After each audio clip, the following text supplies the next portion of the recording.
Ever committed to the cause of public service journalism, Meghan and Konrad deliver the bare-bones, stripped-down, tightly presented facts of last Sunday's twin state elections in Bavaria and Hesse. The fascists are on the rise, the CDU-SPD ain't gonna save us, and it's all Christian Lindner's fault anyway. The people need to resist, ideally with a JD Whisky Sour, because these long demos can be thirsty work. It's time for a mega march.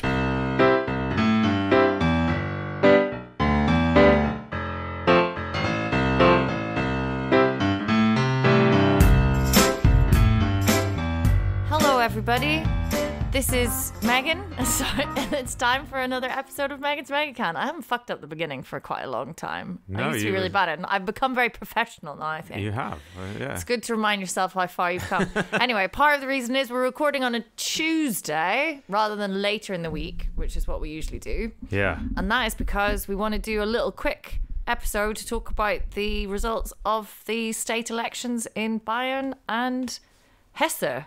Yeah. Because we built them up so much, we felt like we had to do another... I'm not sure we built Hesse up because I didn't actually know there was an election happening in Hesse, so... Okay. Text you been like, what's going on Sunday? All right, but you're okay, Konrad? Would you like a drink?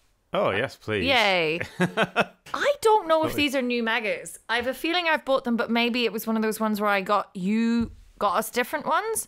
Oh, but this is a Gentleman Jack...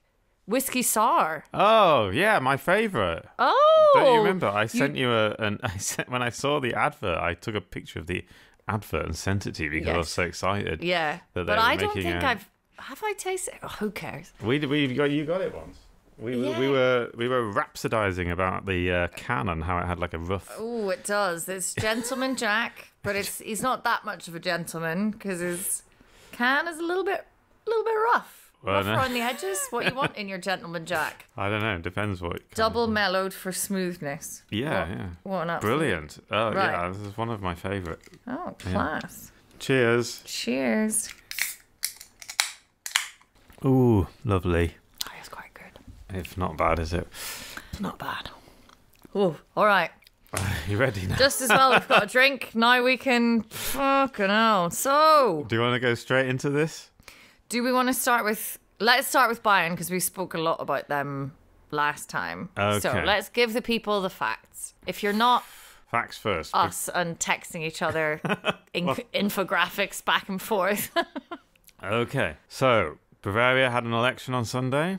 They did. And the winner was the Christian Social Union, CSU, under leader Markus Söder with 37%. Mm-hmm.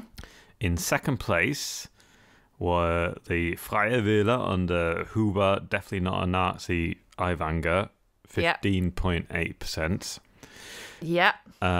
In third place at the moment, these are what are they called? These aren't final official. Vorläufig? Is that what they call it? Yeah. Preliminary results. Yeah.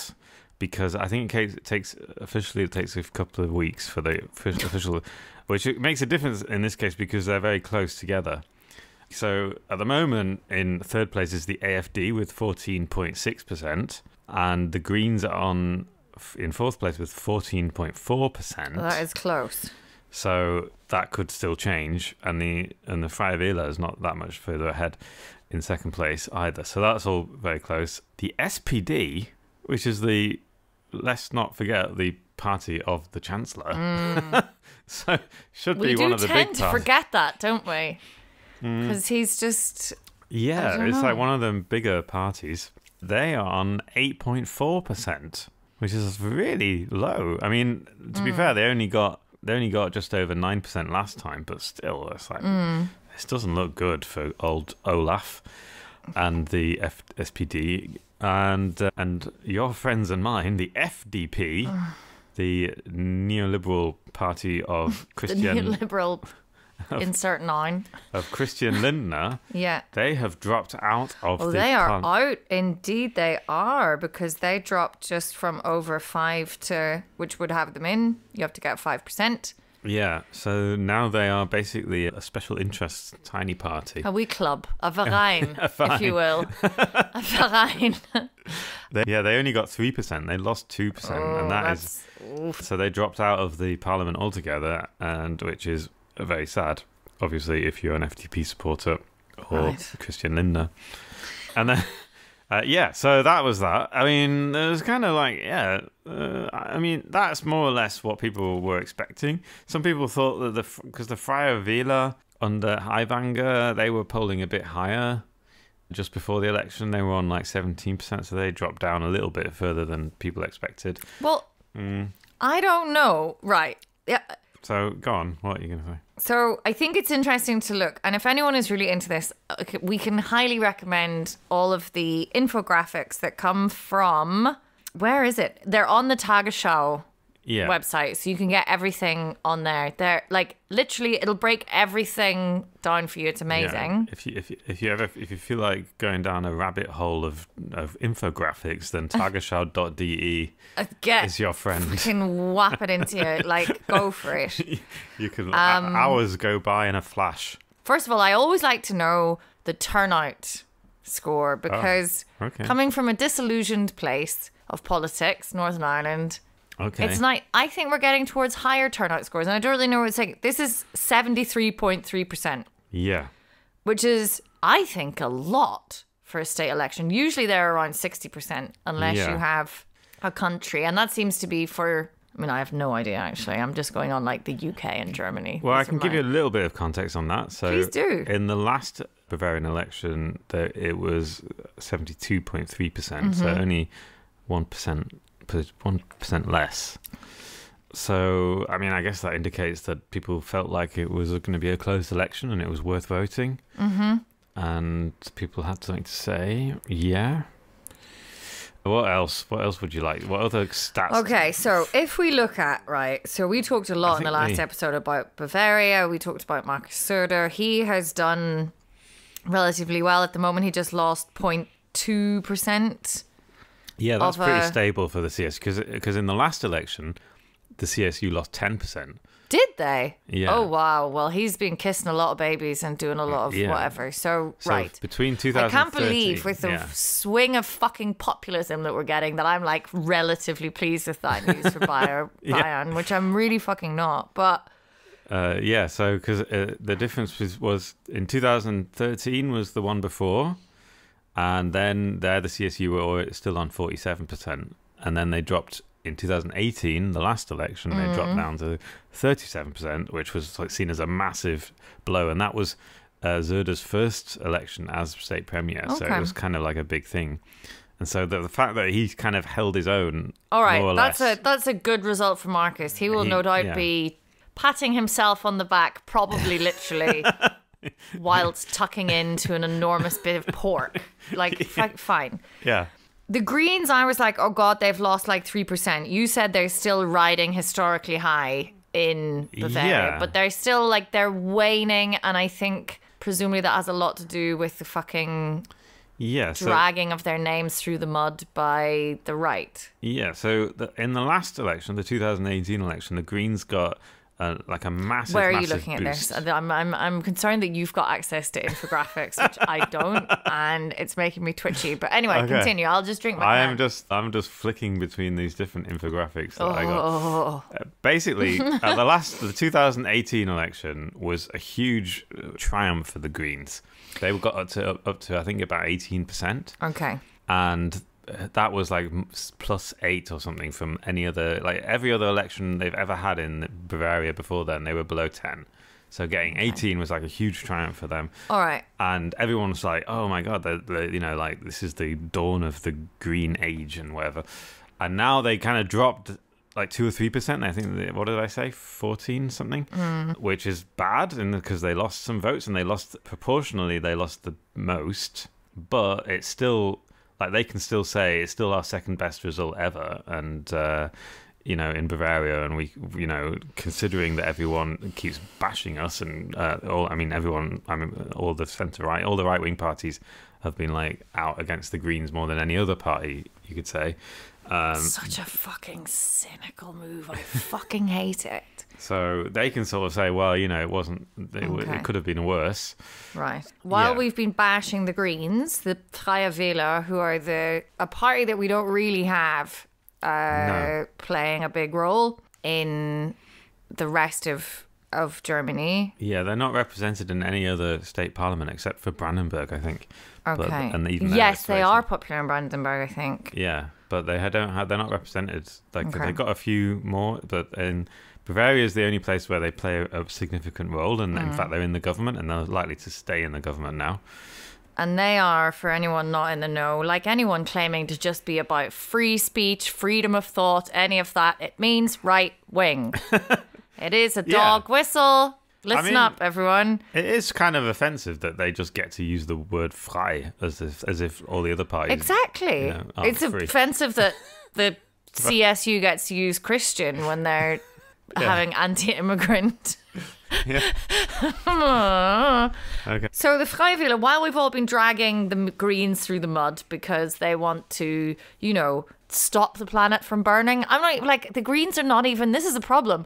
I'm not even okay with what the Greens are doing. It's not going far enough.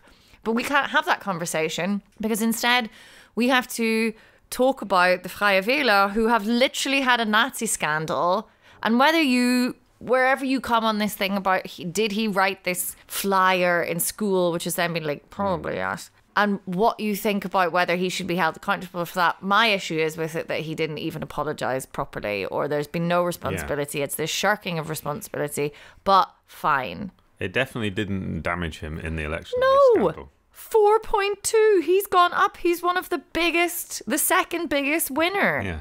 Like, this is a flyer that he probably Germany wrote. is so weird. Making jokes about Auschwitz. Just wanted to fill in that. Yeah. There you go. That's if you're wondering how Germany's doing with its famous culture of remembrance. it is no one has a problem with it if someone makes Auschwitz jokes. Okay. In fact, they like it. It's not that they don't have a problem with it. They're going to give you 4% more votes than you had before. Yeah. Great. And they're going to blame the journalists for revealing it and going, it's a big conspiracy. Oh, it was in school times. What, no. Fucking, do you know who didn't have Nazi leaflets a lot of the times? Most fucking people. Anyway, but they weren't actually the biggest winners from last year from this year. Oh. From last time to this time. Who was it? Drum roll. I'll put in. I'm not going to do the drum roll. You can put it in. Don't even. It makes it it's too grim. It's the AfD, everybody. AfD? Yeah. The AfD. So they won both in Hessen and in Bavaria. They got the biggest wins, I believe. Yeah, this is seriously, I think it's just really scary, actually. I think in most cases I'm like a bit more complacent about it, but I think now it is getting really worrying because how popular the AfD has become, and because it seems pretty clear that there used to be polls, of people saying I would never vote for the AfD because of this, they consider them too right wing, and the number of people who saying that is going down. Like the proportion of Germans saying that they would never vote for the AfD because they're obviously Nazi, and they are, that is going down, and that number of people, and the kind of just the cynicism of it. I got some stats about the AfD from some polls here. So this is like opinions of AfD voters about the party. And one of them, the most worrying one, I'll start with that. They agree with this statement. I don't mind that parts of the AfD are considered far-right extremists as long as they address the right issues. So they agree with that statement. So they're saying, I don't mind that they're right-wing extremists. And 85% of AfD voters said that. And that means 85% of the 15% in Bavaria, and in Hessen, which we haven't even started talking about yet, but in Hessen, they flipping came second in the whole election and took on loads of votes. And so that is very worrying. I'm looking at, it's not infographics because they didn't have them, but if you want to look at the percentage of election results in Germany from 1924 to 1933 and just watch those percentages go up, it's fucking chilling. Yeah. I know. It's really scary. I mean, I think this is the thing. Here's what I think. Right. Tell me what you think, because I've actually scared myself doing that a little bit. So we had a couple of weeks ago. There was an election in Nordhausen in Brandenburg, I think. Yeah. There was a mayoral election. Mm-hmm. And then we've had a couple of stories where the AfD has won local elections in Eastern Germany, in like this is like local district council elections, and this was the biggest of the three. It was basically a mayor of a town of about 50,000 people, something like that, 40,000 people, a substantial town. And the AfD candidate was in the lead after the first round of voting, but because it was a mayoral election, he needed over 50%, so they had to go into a runoff. And so there was a week between the election that he won and the runoff vote, where he was up against an independent candidate who himself had been subject of a bullying scandal and had to, he had to step down from the mayor because he was the mayor. He was the incumbent mayor. He had to step down briefly because there was a bullying scandal. But he was he was independent. To everyone's surprise, he won. This guy. This independent guy who had already been disgraced, and everyone was thought, well, how did that happen? How did the AfD? Because in other local elections in the East, the AfD really won. Like they kind of won these local elections, and so because everyone's now worrying about like how do we stop the AfD, because it's getting worse and worse. They're just they're getting more and more votes, and their policies are becoming more and more accepted, and there's people are really like, we have to get rid of more immigrants and everything. So anyway, and the reason, and then so there were different analyses about why this independent guy managed to beat him. One of them was that because he was independent, right? And none of the people are disillusioned with party politics. Yeah. Go fuck yourselves. I'm not buying that argument anymore. But if the mainstream media continue to parrot it, then people will continue to get away with it. Fuck you. The CSU, CDU provide a perfectly acceptable right-wing platform, which is not anti-democratic. So come up, and they are in opposition in government now. Come up with a fucking better plan, a better argument. Sorry, I obviously understand that you are not. Yes. So yeah. I think that helps, and I've heard a lot of mayors in small Eastern German towns are now leaving their parties and becoming independent. Okay. Because they don't want to have to defend, federal policies that they have no control over. If you're a CDU mayor of a little town in Thüringen and everyone wants to vote for the AfD, you're better off leaving the CDU, because otherwise you have to defend this federal party, or if you're an SPD, you have to defend Olaf Scholz, and they don't want to do it, and it'll just lose them votes. So it's partly there's that, and I think people are really cynical about politics in general and politicians. I think this coalition, and it's so sad to me that we've got this chance to have, to be clear, a very centrist coalition that's just not conservative. Yeah. That we haven't had for so long in Germany. The 16 years of CDU under Merkel basically did nothing, and everything got not so much worse that you would notice it, but basically worse, through a policy of basically not really doing anything. And then new government comes in and they try and do stuff. And there's so much resistance. We are going to end up with a right-wing government in Germany, and I am going to find it very difficult not to blame Christian fucking Lindner. Personally. I'm going to hold him personally. No, I mean, obviously it's a lot more complex, but this is a coalition government going through. It's like people have already written them off, and it's now so much easier to be like, oh, well, of course it's going to be a nightmare with a three-way coalition taking over a new mantle when the incumbent government have been there for 16 years. And I know that was a coalition before, but it was a different thing. You've got the Greens in there, newly, FDP. I don't know. Sorry, this was supposed to be a quick, let's give people the facts, try not to get too upset. Anyway, well, I wanted to where I was trying to go with all this. I know it was taking me ages to explain it. I can't stop looking away from these things.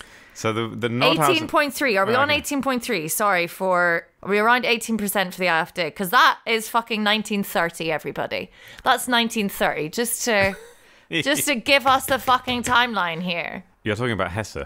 No, I'm talking about September 1930. Oh. But sorry, are they in 18% Hesse? Yeah, they were on 18% in Hesse. Right, that's a nice segue, isn't it? Brilliant, wonderful. 18%. What a coincidence. What's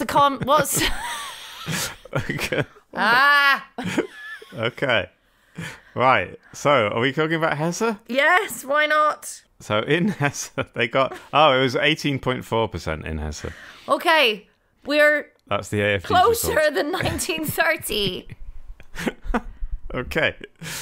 Wait, hang on. I didn't get to the end of my point before. Sorry, I'm so sorry. I'm so sorry. Now, what happened? This is what we need now, because I think the politicians aren't going to be able to do this on their own. No. I think there's going to be... Do you remember 2018? There was the big thing in Chemnitz?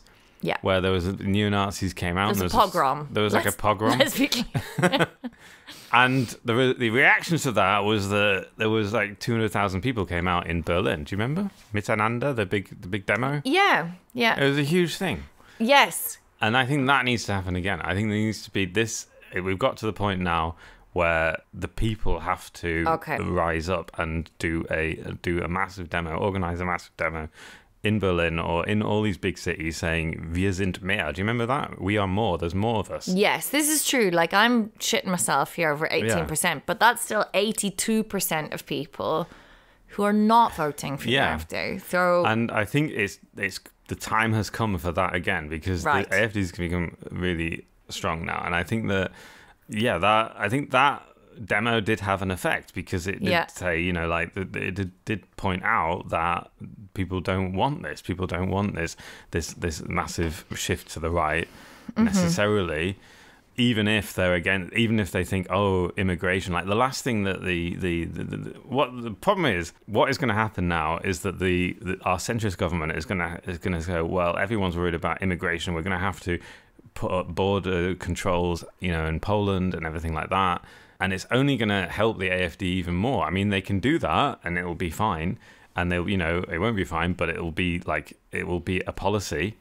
But I don't think it will stop the AfD. I think the only thing that will stop the AfD is like a massive show of strength from the people, from the civil society. I don't think the politicians can do it on their own. And I think this is why I was talking about Nordhausen. I think that's what Nordhausen showed, because that's what happened in that town. And it was led by, Nordhausen happens to be next door to an old concentration camp where there was a memorial. And the director of the concentration camp, who had a lot of connections, and he used a lot of international connections, like he knew a lot of Holocaust survivors who came and they spoke out against this. And director of the memorial of the concentration camp. Yeah. Yes, yeah. I got. Outside Nordhausen, it's called something Dora. Anyway, so he kind of like mobilized, and he kind of helped to mobilize a lot of people. And I think that's why a lot of people voted for the other guy. Okay. Because they didn't particularly like the other guy. They knew that it would look really bad if the AfD guy won at the male seat, and they knew that they just didn't want it. And I think, that's all I wanted to say. That there has to be some kind of reaction now, because that's really good. That's good. That's much better than mine, which was just like, I need to leave this country. No, I think this is good. Yeah. Where are the demos? I don't even have to organize a demo, but I suppose we can. Let's wait for 2 weeks and see if there's going to be a demo. And if not, we'll have one. Yeah. Okay. It'll be the Mega Can March. Everyone can bring a little mega. And then we can donate all of the megas at the end, because you get 25 cents on a can. Everyone loves the cans. Yeah. And then we can donate it somewhere. Yeah. I mean, so because I am just really worried, because I think the AfD is driving going to end up driving the debate, and the debate is only going to, they can do it, like the whole thing of the immigration. Like all the AfD voters say, "Oh, there's not enough. There's too much immigration. I'm worried about all these strange people coming to the country." And what they mean is, I don't like brown people. Yeah. Like I was listening to a radio phone-in the other day, And by Yeah, you texted me this. And this was like Deutschlandfunk. So it's like BBC, not random regional radio. This is... And people who phone into the Deutschlandfunk, they're not conspiracy theorists because those people don't even listen to Deutschlandfunk. Yeah. Deutschlandfunk is like really mainstream state, public broadcaster media. And this woman phoned in and she said, I voted AfD because every time I go out onto the streets, there are too many people who I would not consider German. And that, like, obviously what she meant was brown people, because how else could she tell, like she didn't look at everyone's passports. So A, she thinks that all German people have to be white. Yeah. And B, she thinks there's too many of them. And both, that's just open racism. That's just straight up racism. And this is obviously you can't, in a radio phone in, the politicians, they were like SPD guy there, and there was no one there going like you remember Gordon, was he Brown? What was he called? Gordon Brown? Yeah, when he said like some bigoted woman. Do you remember that? Maybe.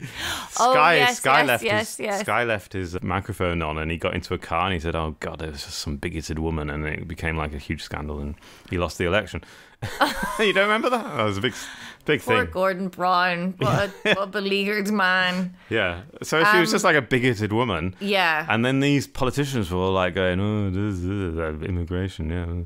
But you can't. The thing is, like, it's become, in the last 20 years, even under Merkel, it's become so restrictive. It's become much harder to get into Germany than it ever has been before. This idea, and the media even these fucking infographics have been posing questions, giving people multiple choice things. If you give people multiple choice things and you are the fucking ARD or whatever, like the channel is, like basically like the BBC, then you are legitimizing that. Because you have put it into words as a media outlet. And I don't think that media understand, do they not get it? Like, if you pose a question to people coming out of a polling station, how do you feel about immigration? Oh, there are too many people coming here. That's option A. B, they're the right amount. C, there are not enough. That's not a responsible question to ask, because people will take away from that oh, well, even the journalists are asking, don't you think there's too many people coming? Because we don't go through the world doing anything other really than acting out of our own confirmation bias. Have we even talked about Hesse? I'm quite drunk now. Oh, I'm so sorry, everyone. I wanted this to be, in my mind, this was going to be 30 minutes, us just giving the election results and a little bit of commentary. Oh, okay. So we've done a lot of commentary. And what it's become is me drunk now, shouting about election results for the Nazis in 1930. And Konrad being like, please let me finish. Anyway, shall we do the election results? We're also supposed to plug the Podfest at the beginning because no one will have made it this length. Yeah, never mind. We'll do it at the end. I think it'll be not sold out anyway. I think there'll be a few people there. Not sold out, but it'll be a few people there. Yeah. I'm not too worried about the Podfest. Come to the Podfest. Delicious mega. That's part of the problem. That's how I've got myself into this situation. It's delicious. Yeah. It's delicious. I know. They are nice, aren't they? Absolutely. Fucking hell. Would you like to hear the Hessen election results? Break it down for me. Go. 37 minutes into the pod. 37.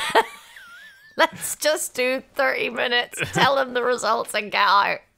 Okay. Fuck. I'm so sorry. The CDU won with 34.6%. They've been in power in Hessen for a long time. Am I correct in thinking that? Yeah. They've been the... Okay. And they are currently in coalition with the Green Party, although now that would seem to be up for grabs. Oh, really? Well, yeah, because you have to have over 50%. So I'm not sure. I'm not sure the Greens and the CDU have over 50% between them. Although, actually, no. The way the seats are, it looks like they may be able to continue with the Greens. Anyway, right. Start again.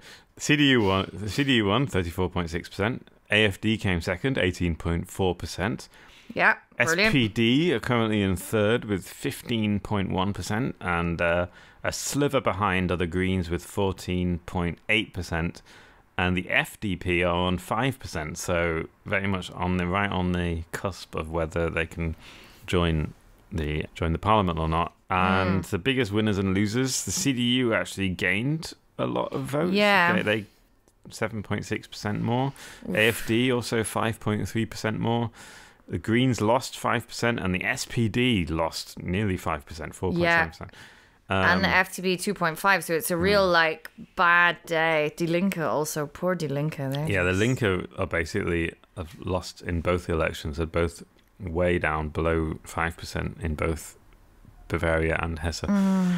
We should talk about SPD, because the SPD they sent the Interior Minister Nancy Faeser to be the main candidate for this election, and they were obviously thinking, because she's like a political heavyweight and she's from Hesse and she used to be in the Hessen government, they were obviously thinking she would be a political asset in this election and that she would draw voters, because I don't know why, but people apparently supposed to like her. Strange move. Well, apparently she was popular. I don't know. Okay. But anyway. Well, it didn't pay off. It didn't. It was a disaster. I mean, it couldn't have been. Yeah, that's 5%. That's a lot, man. Yeah. So, and now people are saying maybe the best thing is to for Scholz would be to cut his losses and sack her as Interior Minister. Because she's, God, bad day for Nance. Poor Nancy. Yeah. Because she was the one who kind of had to bring in this idea of border controls. Apparently, it was a little bit wishy-washy the way she introduced this idea of border controls, like whether they were going to be actually, like at the border on the road, or it would be like a patrols along the border. It would be like, I don't know. It didn't come up. I love the idea of border control. It's very difficult to implement. Yeah, especially in the EU. Yes. So anyway, some people blamed her, and it didn't pay off for the SPD, and it looks really bad. So just want to say that. But then again, I keep seeing in the media things like, the Bundesregierung are going to have to act on immigration. They don't want to be seen as soft.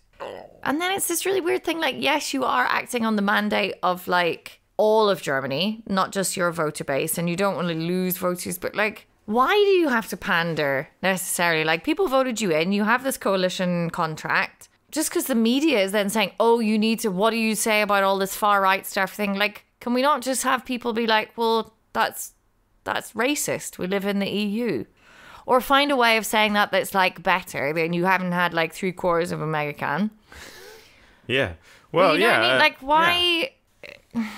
Why couldn't we have media reports being like, are the government going to stay strong in their commitment to their values in the face of far-right pressure? That's the same content, but it's a different framing. You could say that, because did you see the tweet that Elon Musk sent? Oh, Jesus fucking fuck me. Yes, I did. Where he endorsed the AFD and also... said something about when you say you're for free speech in the West in 2023, you are, I don't want to say fascist, I don't want to drop the F-bomb, but I mean, it really worries me. I mean, what really worries me is that people don't seem to believe in the democratic institutions anymore, or principles, and people are more likely just to think, we want, it's becoming more authoritarian. The mindset is becoming more authoritarian. Anyway, so Elon Musk tweeted something like, didn't he retweet the AfD? Didn't he? Well, no, you tell me. The tweet that I was referring to was, I think he said something about the AfD, but the tweet that I meant was the one where he said, do the German people know that the German government is funding charities that save people's lives in the Mediterranean? People are drowning in the Mediterranean. And he said, and to its credit, the German Foreign Ministry replied to that tweet and wrote, yes, it's called saving lives. Yeah. And yes, German people know. That's and yes, Baerbock, though. She's taken no, like, I like to think that was literally her being like, some of her aide comes in, she's like, Elon Musk has tweeted, she's like, give me the fucking phone. She's just like, Rah! But we've got someone who is supposedly this kind of like, it's just insane. How is this the world that we're living in? Like these fucking Tesla stupid dumb cars. I was in a Tesla in the summer. It's a very nice car, but there's a function in it where for like the bros to laugh at, where you can, because it's got this big like screen like an iPad in it, right? Okay. So it's got, and you see yourself driving along. I don't know. I don't understand how they don't crash more. But anyway, there's a function in there where you can like play tricks to make it sound like someone in the car is farting, and they'll play it out of different speakers.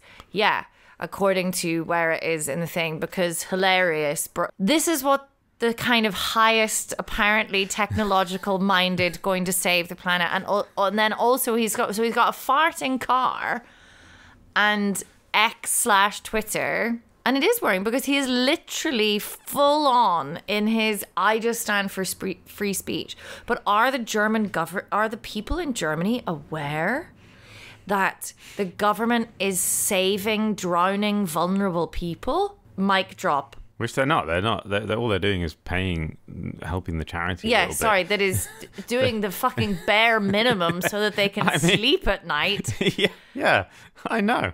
They're not actually out there with the fucking like, German Navy, whatever it is, which at this point is probably some of those pedalos from Treptower Park, because they're just fucked. Oh, God. All right. Anyway, I think we've gone on for quite a while now. I think there will be more. This is not how I wanted this to go. And if you'd like to see this in person, if you want to subject yourself, if you like more of this, but you can actually see our little red drunken faces, you should come to the Noisy Rooms on Sunday. Yeah. What time? Because we're screening your film, which is amazing, and you should 100% come to that. And a lot of people have bought tickets, and if you're a regular listener and you bought tickets, thank you very much. That's lovely. 5 p.m. is the film, and then 7:15 p.m, whatever, like however long it takes us to set up after the film. Yeah. We will do the podcast live. We've got special guests. It's going to be really great. We've got live music. Imagine that. Not many podcasts can offer you live music. Yeah, we're not making the music, to be clear. No, it's like an actual musician. Yeah. We subject you to enough already. So we're very excited, and it's going to be a great event. The Podfest itself is a great event anyways. All the podcasts in Berlin are there, and I need to go and get my tickets. I really want to see Dead Ladies is recording. Yeah. They're great. They do shows about dead ladies. It's really fun. No, it's really worth it. Anyway, it's on the whole weekend, starting this weekend, the 14th. On the Friday? It starts Friday night, I think. That's nice. And then it's on till Sunday. We're Sunday. I'm going to go to some of those things. It's going to be podcasts and rugby all weekend. Oof. Ireland are the best team, aren't they? Don't touch wood. Touch wood right now. Touch it. Okay. I want to see your fingers on wood. My fingers on wood. Thank you. Jesus I won't say, yeah. I haven't really been following it, but I've noticed that Ireland with anxiety. I know, but we've got to play the All Blacks. Okay. Anyway, on that note, everyone, I'm sorry. I'm just sorry. I'm sorry we had to give you this news, and I'm sorry for the way we delivered it. We love you. Goodbye. Bye.